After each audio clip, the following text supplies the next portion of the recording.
காசு பணம் கொட்டு மணி மணி காசு பணம் கொட்டு மணி மணி. முதல் வணக்கம் நேயர்களை சந்திப்பதில் மிக்க மகிழ்ச்சி. காசு தான் பாசுங்கிற தலைப்பில் இன்றைக்கி நம்ம பார்க்கக்கூடிய டாபிக் இஎம்ஐ. இஎம்ஐனா ஈக்குவேட்டட் மந்த்லி இன்ஸ்டால்மெண்ட். இஎம்ஐங்கிறது ஒரு 3 எழுத்து மந்திரம். இன்றைக்கி எந்த ஒரு பொருள் வாங்கணுன்னாலும் அதுக்கு இஎம்ஐ ஃபெசிலிட்டி அவைலபிள்.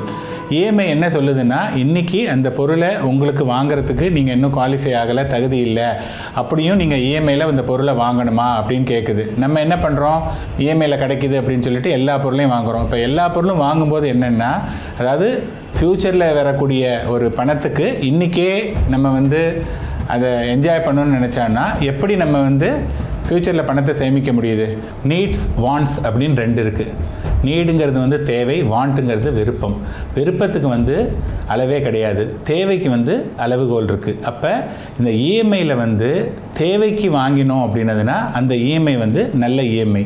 அதே இது நம்ம விருப்பத்துக்கு இஎம்ஐயில் வாங்க ஆரம்பிச்சிட்டோன்னா அதுக்கு எண்டே கிடையாது. அது டு ஸ்டார்ட் வித் ஒரு மொபைல் ஃபோனில் ஆரம்பித்து அதுக்கப்புறமா உங்களுடைய வக்கேஷன் ஆரம்பித்து இது எண்ட்லெஸ்ஸாக போயிட்டே இருக்கும். இன்றைக்கி நம்ம ஒரு பொருள் வாங்க போகிறோம் அப்படின்னா, ஃபார் எக்ஸாம்பிள் ஒரு 40 இன்ச்சு டிவி வாங்க போகிறோம் அப்படிங்கும்போது அதோடைய விலை ஒரு 30,000 ரூபா இருக்குன்னா, பக்கத்துலேயே என்னென்னா ஒரு 50 இன்ச்சு டிவி, 60 இன்ச்சு டிவி இருக்குது. அதோடைய விலை 70,000மோ 80,000மோ.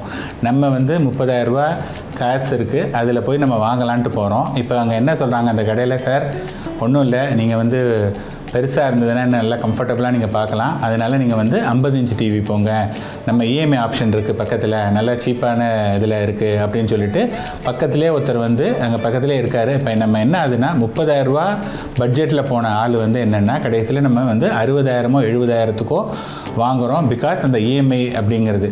இப்போ அதே இது ஒருத்தர்கிட்ட பணம் இருக்குது அப்படின்னா அவர் அந்த இஎம்ஐ அவுட் பண்ணலாம். ஆனால் இந்த மாதிரி ஒரு ஆசை காமிக்கும்போது நிறைய பேர் என்ன பண்ணுறாங்கன்னா, நம்மளால் முடியுதோ முடியலையோ அதை வாங்கணும் அப்படின்னு நினச்சிட்டு அதை வாங்கும்போது என்ன ஆகிடுது அப்படின்னதுன்னா, அதுக்கு பே பண்ணக்கூடிய மணி ஜாஸ்தி, அதில் மாட்டிக்கிறாங்க. இஎம்ஐயில் 3 months, 6 months, 9 months, 1 year, 2 years அது வரையும் நிறைய ஆப்ஷன்ஸ் இருக்குது. இந்த ஆப்ஷன்ஸை ப்ராப்பராக சூஸ் பண்ணி அது நமக்கு எது சூட் ஆகுது அப்படின்னு நம்ம செலக்ட் பண்ணோன்னா நம்ம தான் பாஸு. அதே சமயத்தில் அதை ப்ராப்பராக சூஸ் பண்ணலைன்னா உங்களுக்கு தான் லாஸு. நாளைக்கு காசு தான் பாஸில் வேறு ஒரு டாப்பிக்கில் நான் உங்களை சந்திக்கிறேன்.